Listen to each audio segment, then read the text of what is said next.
अस्सलाम वालेकुम dear student. आज हमने एक्सरसाइज 4.2 का एक क्वेश्चन रहता है वो करना है और इसकी दो एग्जांपल है और साथ अगली एक्सरसाइज के कुछ फार्मूले लिखने हैं।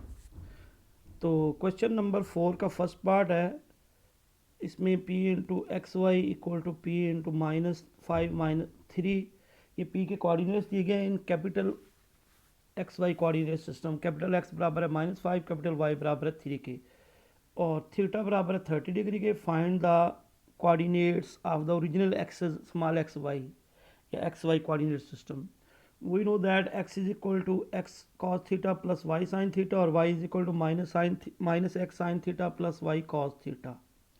तो इसमें आप स्मॉल कैपिटल एक्स वाई की वैल्यू पुट कर देंगे और थीटा की वैल्यू पुट कर देंगे। cos 30 की जगह पे 300/2 और sin 30 की जगह पे 1/2 लिख देंगे। फिर इसको 2 से मल्टीप्लाई कर दिया तो ये बन गया 10 -10 is equal to 300x plus Y और इस तरह बन गया -6 equal to -x plus √3y। Equation number 2 आ गई। अब आप पहले मैंने किया इक्वेशन 1 पहले इक्वेशन वैसे लिख ली और दूसरी इक्वेशन को 300 से मल्टीप्लाई कर दिया। तो 6 को करेंगे तो √6 बन जाएगा, x को करेंगे तो -√3x बन जाएगा और √3y को 3 ज़रब करेंगे तो 3y बन जाएगा। ऐड करने जा रहे हैं, x वाली कट जाएंगी, नेगेटिव पॉजिटिव है। लेफ्ट साइड पे वो वैसे लिख लेंगे -10 प्लस 600√3 और इधर 3y और y 4y। इसमें से 2 कॉमन ले लिया, 4 इसके बटे में ले गए, 4 को 2 से काट दिया तो y की वैल्यू आ गई -5 प्लस 303/2। फिर हमने इक्वेशन 1 को 3 से मल्टीप्लाई कर दिया 300 से और दूसरी इक्वेशन वैसे लिख के इनको माइनस कर दिया। तो इसमें से फिर y वाले कट जाएंगे और इधर आ जाएगा -6 -10√3 4x। तो 2 कॉमन ले लिया, फिर 4 उसके बटे में ले गया, 2 को 4 से काट दिया तो x की वैल्यू आ गई -3 -5/3/2 विच is the required component of the point P। Next हमारे पास अगली दो एग्जाम्पलें हैं इसकी। एग्जाम्पल एट पेज नंबर 187 पे है। p into capital X Y coordinate find करने हैं। p into small X Y बराबर दिए हुए हैं p -9 और 6 और 9। ओ डैश के कोऑर्डिनेट एच के से डिनोट करते हैं, वो बराबर है -3 और 2। यानी इसमें x की वैल्यू आ गई -6, y की वैल्यू आ गई 9, h की वैल्यू आ गई -3, k की वैल्यू आ गई 2। We know that small x is equal to capital x plus h, तो capital x is equal to x minus h। Similarly capital y is equal to y minus k है। इसमें value put कर दी तो capital x की value -3 आ गई और कैपिटल y की वैल्यू 7 आ गई, which is the required answer. Example 3 at page number 189 है। इसमें स्मॉल एक्स वाई दिए हुए हैं 5 और 7 और थीटा बराबर दिया 30 degree. Capital X Y find करने, फार्मूला लिखा, वैल्यू पुट कर दी। एक्स बराबर आ गया x cos theta plus y sine theta, तो 5 कॉस 30 प्लस 7 साइन 30। कॉस 30 की जगह पे 300/2, साइन 30 की जगह 1/2 है। 2 इसका एल्सियम ले लिया तो 5/3 प्लस 7।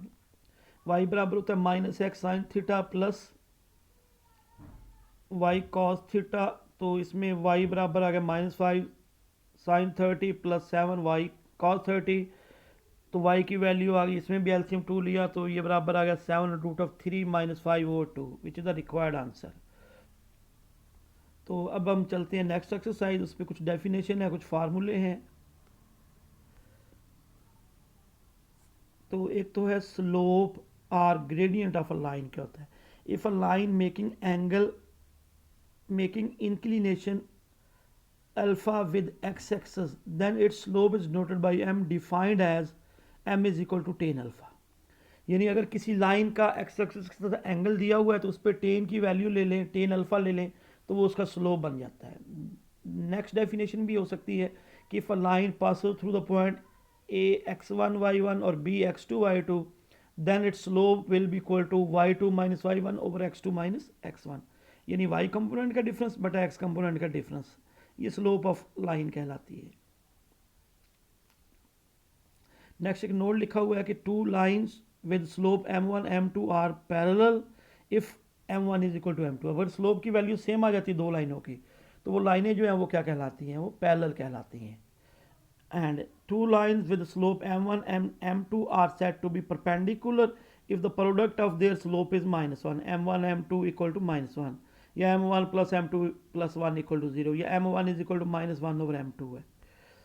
उसके बाद थर्ड नोट में आप ये याद रखेंगे कि slope of the horizontal line parallel to X axis होती है, और एक्स एक्सिस पे वैल्यू एंगल 0 बनता है, तो उस पर या 180 बनता है, तो उस पर टेन की वैल्यू 0 आ जाती है। तो हॉरिजेंटल लाइन का स्लोप हमेशा 0 होता है। And the slope of the vertical line is infinity, क्योंकि उसका एंगल 90 बनता है, 90 पे टेन की वैल्यू इन्फिनिटी, या 270 पे बनेगा, 270 पे टेन की वैल्यू इन्फिनिटी।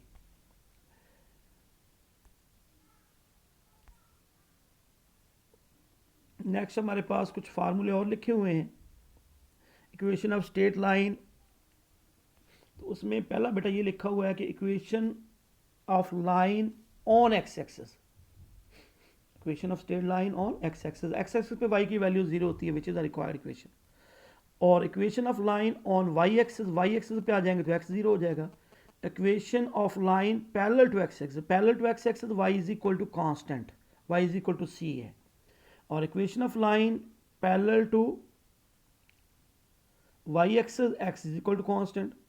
पांचवा फार्मूला है equation of line slope intercept form, यानी आपको जब स्लोप दिया गया हो और इंटरसेप्ट दिया गया उसका, तो y is equal to m x plus c, where m is slope of the line and c is y intercept, यानी y को जहाँ पे वो लाइन काटेगी वो y इंटरसेप्ट कहलाता है। Equation of line passes through a point, ये छठा बल्कि हमारे पास ये कि ये पॉइंट स्लोप कहते हैं इसको। Equation of line passes through the point px1 with slope m is y minus y1 m into x minus x1। ये फार्मूला बहुत ज़्यादा हमने इस्तेमाल करना है, ये जो छठा फार्मूला है y minus y1 equal to m into x minus x। Equation of line सातवां ये equation of line in intercept form या two intercept form, x over a plus y over b equal to 1, where a is x intercept and y is b intercept। तो यहाँ पे ये सातवां formula लगाना है, वहाँ पे छठा भी लग जाएगा। जहाँ पांचवा लगाना है वहाँ पे भी आपके पास छठा लग जाएगा। जहाँ आपने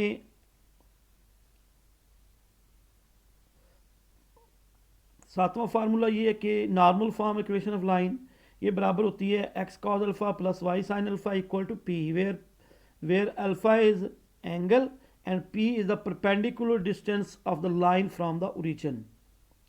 और आठवां फार्मूला बेटा ये नौवां इधर लिखा हुआ है, ये 2 पॉइंट फॉर्म है। जब आपको 2 पॉइंट फॉर्म दिए गए होंगे तो डिटर्मिनेंट रूल लगा सकते हैं। xy1 ये जनरल पॉइंट है, और नीचे x1 y1 और 1, फिर x2 y2, इसका डिटर्मिनेंट इक्वल टू 0। तो आज के लिए बेटा इतना ही काफ़ी है। नेक्स्ट इंशाल्लाह कल एक्सरसाइज 4.3 स्टार्ट करेंगे। ओके, अल्लाह हाफिज़।